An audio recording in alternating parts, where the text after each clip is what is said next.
Assalamualaikum warahmatullahi wabarakatuh.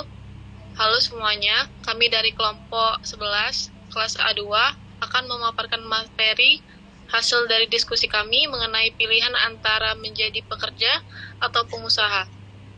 Setelah melalui berbagai pertimbangan dan juga mempelajari materi yang telah diberikan, kami sepakat untuk memilih jalur wirausaha dengan fokus pada kuliner yaitu dimsum frozen. Sebelum masuk ke pembahasan, izinkan kami memperkenalkan diri terlebih dahulu. Saya Tiar Dwi Ananda dengan NIM 23320043. Saya Wela Iria Septiananda dengan NIM 23320245. Saya Grifina Zara dengan NIM 23320295. Saya Nabila Putri Bowo dengan NIM 23320082. Dalam presentasi ini, kami akan menjelaskan alasan kami memilih menjadi pengusaha, bagaimana cara kami memulai usaha, serta faktor keberhasilan dan kegagalan dalam berwirausaha. Semoga pemaparan ini bisa memberikan wawasan yang baru dan inspirasi bagi kita semua. Baik, langsung saja kita masuk ke pembahasannya. Pekerja atau pengusaha. Setelah membaca materi dan mendiskusikannya, kami sepakat untuk memilih menjadi pengusaha. Keputusan ini bukan hanya sekedar karena kami ingin memiliki usaha sendiri, tapi karena kami melihat bahwa kewirausahaan memberikan kesempatan untuk menciptakan peluang sendiri, bukan sekadar mengikuti sistem yang sudah ada. Jadi dalam materi juga disebutkan bahwa entrepreneur adalah seseorang yang memiliki atau yang tidak hanya menerima keadaan, tetapi juga mencari cara untuk menciptakan sesuatu yang baru dan bernilai. Jika kita lihat dari contoh-contoh nyata, seperti para berdirinya YouTuber, dan mereka memulai dari ide-ide sederhana, tetapi berani untuk mengambil resiko dan melihat peluang. Akhirnya mereka bisa menciptakan bisnis yang besar. Kami menyadari bahwa dunia kerja semakin kompetitif dan lapangan pekerjaan semakin terbatas. Jadi karena itu kami menunggu kesempatan, kami juga ingin menciptakan peluang sendiri dengan membangun usaha seperti dimsum frozen itu. Dengan menjadi pengusaha, kami merasa akan bisa menjadi lebih fleksibel dalam menentukan arah bisnis dan tidak terbatas oleh aturan perusahaan lain. Selain itu, kami juga dapat membuka lapangan pekerja bagi orang lain di masa depan. Baik, setelah sepakat untuk menjadi pengusaha, langkah berikutnya kami akan memahami bagaimana cara memulai usahanya dulu. Jadi dalam materi yang sudah dijelaskan bahwa bisnis yang baik bukan hanya bertahan, tetapi juga berkembang menjadi sebuah industri. Nah, oleh karena itu kami tidak ingin sekedar menjual produk, tetapi membangun bisnis yang berkelanjutan.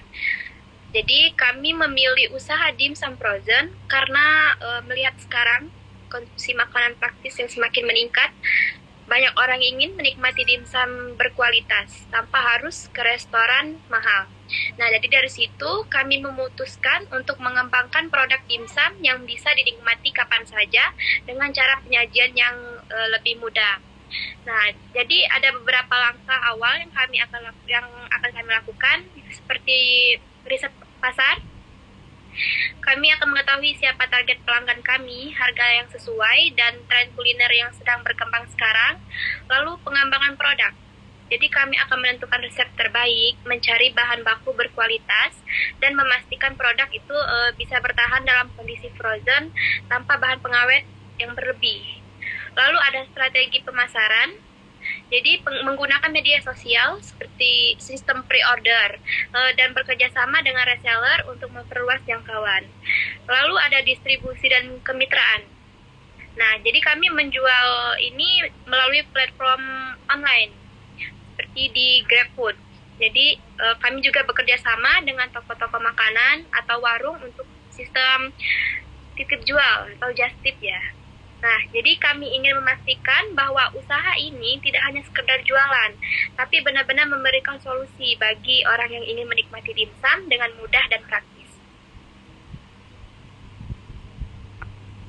Sesuai dengan materi yang kami pelajari, keberhasilan dalam berwirausaha tidak hanya bergantung pada kerja keras, tetapi juga strategi dan inovasi Banyak bisnis gagal bukan karena buruk, tapi karena kurangnya perencanaan yang matang. Ada beberapa faktor utama yang menentukan keberhasilan usaha dimsum frozen ini. Yang pertama, kualitas produk. Produk yang baik akan selalu dicari. Oleh karena itu, kami memastikan bahwa dimsum yang kami buat memiliki rasa yang enak, tekstur yang pas, dan dikemas secara higienis. Yang kedua, strategi pemasaran yang efektif. Dalam dunia bisnis, kuliner yang kompetitif, pemasaran yang kreatif sangat penting. Kami akan memanfaatkan media sosial dan strategi branding agar produk ini dikenal lebih luas. Yang ketiga, manajemen keuangan yang baik-baik. Salah satu penyebab kegagalan bisnis adalah pencampuran uang pribadi dengan uang usaha. Kami akan menerapkan pencatatan keuangan yang jelas sejak awal. Dan yang keempat, adaptasi terhadap tren dan pasar. Dalam materi disebutkan bahwa perubahan sosial, ekonomi, dan teknologi sangat berpengaruh pada bisnis.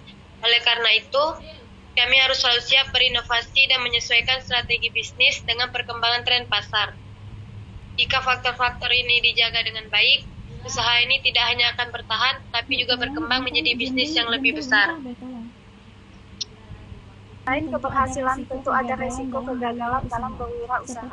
Seperti yang dijelaskan dalam materi tadi, banyak bisnis gagal bukan karena produknya buruk, tetapi karena kurangnya strategi dalam pengelolaan. Beberapa faktor yang bisa menyebabkan kegagalan usaha dimsum frozen ini. Pertama, kurangnya riset pasar. Jika tidak memahami siapa pelanggan kita dan apa yang mereka butuhkan, bisa jadi produk yang kita buat tidak sesuai dengan keinginan pasar. Yang kedua, manajemen keuangan yang buruk.